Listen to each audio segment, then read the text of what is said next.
Everyone, and thank you for the invitation, Joe, to be here this evening. I'm delighted to be here discussing this very important topic. May I begin by paying tribute to the two previous speakers. Peter, I always love that story about the fish because it tells us so much.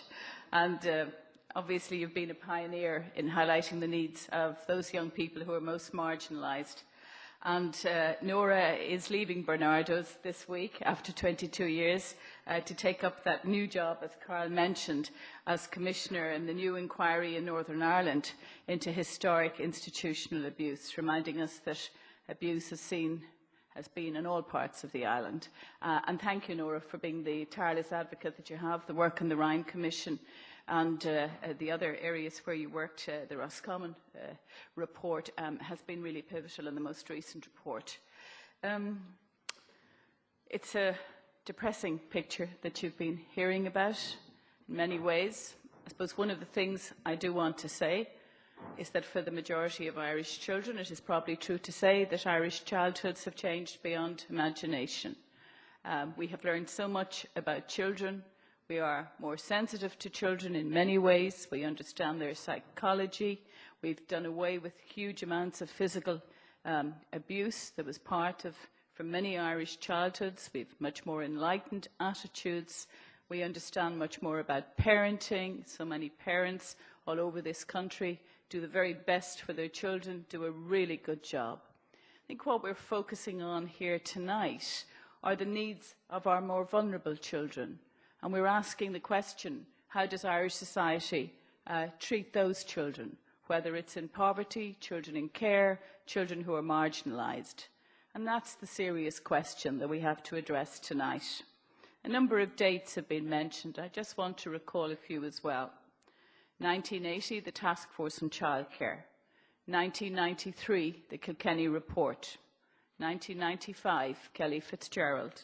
2005, Ferns Report. 2009, Dublin, Rhine, Monaghan. 2010, Roscommon. 2011, Cloyne. 2012, the Gibbons-Shannon Report. 17 reports, and there were more, 17 reports since 1980. A litany of failure, and that, as has already been said, that is our history. But it need not be our future.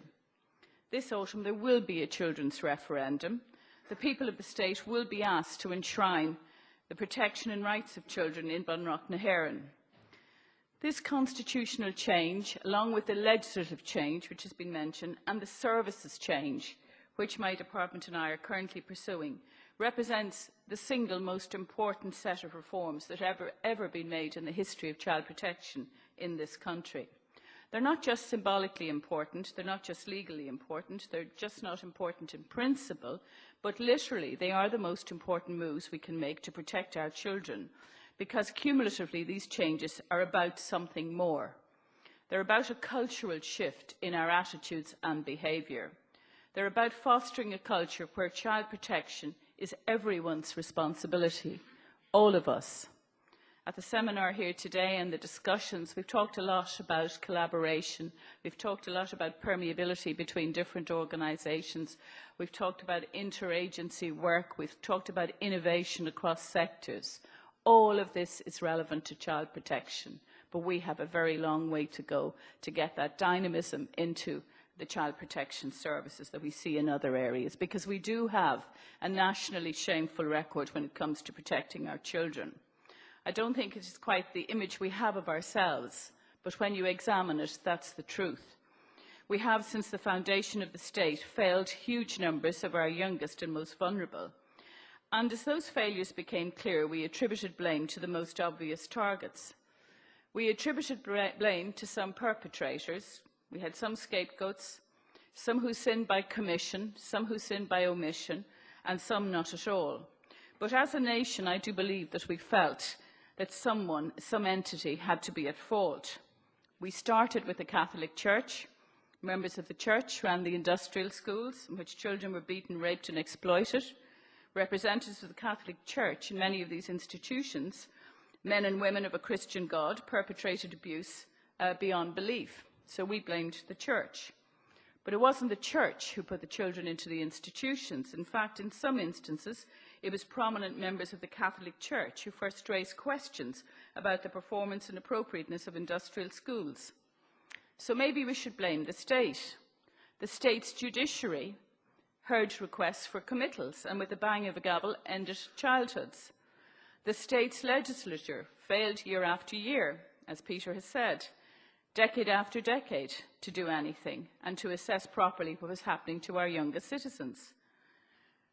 We removed children from their families, and very often they ended up in an almost imprisonment-like situation. But it was not the legislators nor the law enforcers who found the children. Who made the decision then to remove the children from their parents? That was, you'll remember the phrase, the cruelty man.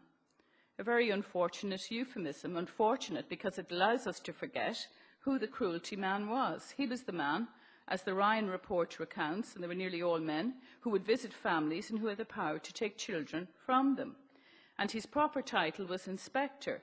He was a paid employee of an archaic child welfare society who could ship children off to industrial schools. So maybe we should blame the inspectors, or maybe we should blame parents, because parents were the other big deliverers of children to industrial schools.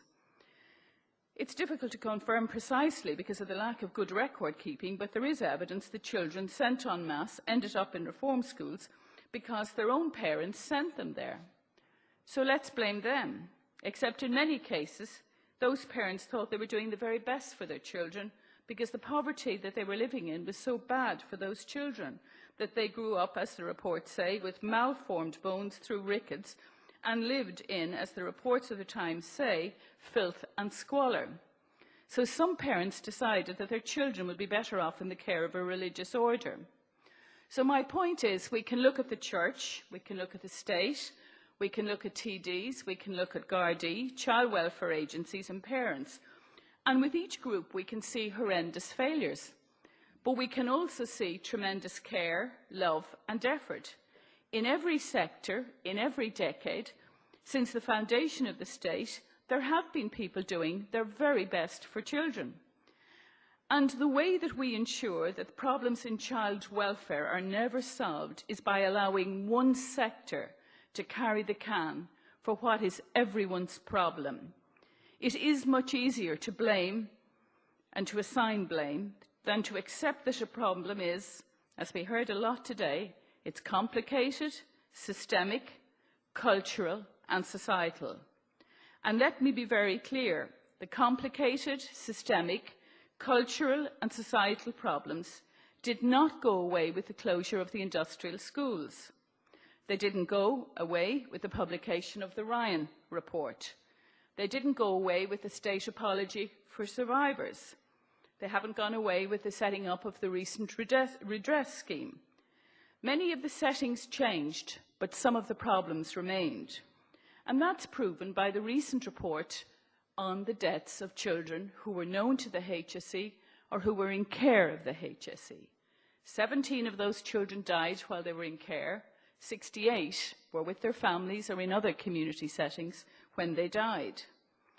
That showed that as recently as 2008, children were being failed by the exact same sectors as they were in 1998, 1988 and 1958. The state, the Gardaí, non-governmental agencies, voluntary groups, communities and families. The report shows that some individuals did their best, some did nothing, some did harm. It shows social workers going over and above what could be reasonably expected of them, and it shows some falling far short of what could be expected. It shows Gardaí doing everything in their power to intervene when problems existed, and it shows some doing the opposite. It shows families struggling to cope with the burdens placed on them by poverty and fate, and it shows some creating their own problems by serious neglect, indulgence, alcohol, domestic violence and drugs. It shows voluntary groups engaging in heroic fashion to protect children and families, and it shows a lot of ineffectual work by services. It shows many of those 196 children had 15 agencies working with them, had 8 agencies, had 5 agencies, but the impact of the services did not save those children from dying. Perhaps not every case could have been prevented, not every child's death could have been avoided, but undoubtedly, as the report says, some could have been. It shows communities of care and compassion, and it shows some communities where there was huge indifference, particularly to young adolescents. But what it does show, and the point I want to make tonight, is that child protection is everybody's job. We spent a bit of time here today talking about the focus on economic discussion in this country. We need to be talking about social policy and these social issues more than we do. It shows as well that the children who must be protected are not easy to stereotype. We've had to learn the same brutal lesson again and again. The villain and the saviours are sometimes the same. Overzealous intervention by inspectors destroyed lives, yet intervention by the same group undoubtedly saved countless childhoods and innumerable families. Parents have been found to have subjected children to the most appalling abuse, and they have gone to endless lengths and through endless suffering to give their children the very best lives possible. So it is a complex picture. We see relatives where they've sexually and physically abused children, and we've seen relatives who have been saviours who stepped in to replace parents lost to children. And the state has very often been inept and ignorant. Sometimes it's been better than that. Sometimes. I do believe it can be much better, and it does, as you can see from what I've said and from what Peter and Nora have said. It cries out for us to do this job better than we have been doing it for such a long time. And we are making some progress. I'm not going to repeat in detail what's been said about the Child and Family Support Agency. That does offer hope. I launched the report of the task force last week. It's a very compelling description of how you should put the child at the centre. We talked a lot today with Change Nation about putting the citizen at the centre. How do you put the child at the centre? I got the best description I could possibly have got from the task force last week of how we need to change the services in this country and put the child and the family at the centre. And I don't think it's going to be easy. I think it's going to be difficult because there are a lot of professional silos out there. Our services have not been built around the citizens. They have not been built around children. And to begin to create an agency where the child is at the centre and the services work around that child is the task that we have in hand. It's very challenging. I believe it can be done, but it's going to take a lot of leadership, a lot of innovation, the kind of thing we were talking about here today. There's huge innovation going on in this sector. I don't have time tonight to talk about it, but there's many people in this room who are involved in it. I do believe we need that sort of creative interchange between the NGO sector, the voluntary sector, and the new agency. And Nora said the new agency cannot do everything itself. We need that creativity between the sectors and the statutory agency to get the kind of outcomes that we need to get for children. So I want to say tonight that I believe no element, no aspect of government work has been as neglected down the years as child protection. And that must make you all ask the question, why? I don't quite know how we answer that question as a society, but I think it's true. I do realise, however, that this week Joe and his colleagues here have been listening to many papers about lots of different aspects of how government does its work. And it's clear that reform is needed in every area. But as I've said, from where I've been for the last year and a half, I can certainly see that the area of child protection and the development of services for children and families has been hugely neglected and is hugely in need of the kind of reform agenda that has been discussed here this week. And I would say that we know a lot about the economic problems, but perhaps what's less clear to people when you examine this area is that we haven't had a national framework for service delivery. We haven't had proper data collection at a national level. We heard how important again and again that was today and the need to evaluate. We haven't had a standard approach to assessing risk and referring cases. We haven't, as the child death report said, we haven't had effective interagency work. Quite extraordinary lack of collaboration in this area. And we certainly need to start looking at funding collaboration, which I thought was a really excellent suggestion made here today by one of the speakers. So we've a lot of work to do.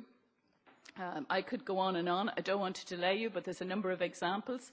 The increasing use of Section 47 by judges, where the judge decides that they will order the local childcare manager to provide X services, often at huge cost. The judge is doing it because they believe it's the right thing. They feel that the child is not getting the kind of services they need.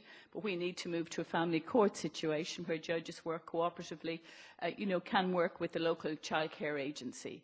We have a system of guardian ad litem in our courts where young people have a representative in the court, but we don't have a national system in relation to that. It's developed in an ad hoc way. So there are lots of challenges, and as I say, I believe we can do a lot about it, but you can see the scale of the challenge. It's not going to happen overnight, but I'm determined that we will take on these challenges and deal with them through the establishment of the new agency, through the type of legislation we're putting through, and by driving innovation in this area in the way that we need to. So look, the task is going to take a long time. There's a lot of change. The referendum will make a difference. We are committed to having that referendum later this year. I believe, Peter, more than anything else, that what the referendum can do is make children visible in our Constitution. If you make something visible, and if you outline that that visibility is so important, that the child's voice should be heard, that the best interest of the child should be heard, that, I believe, can make a substantial difference. As I say, it is going to take time to create this new reality because this system has been crumbling for decades. It is certainly a task worth doing. It's one that we have to do. The referendum will be a foundation in which we can gradually build the new system, a system which will ultimately ensure that the children of each coming decade have a better childhood than those of the last, where I believe we can move from that bleak failure that you've been listening to tonight, that bleak past, to a brighter future. Thank you very much indeed.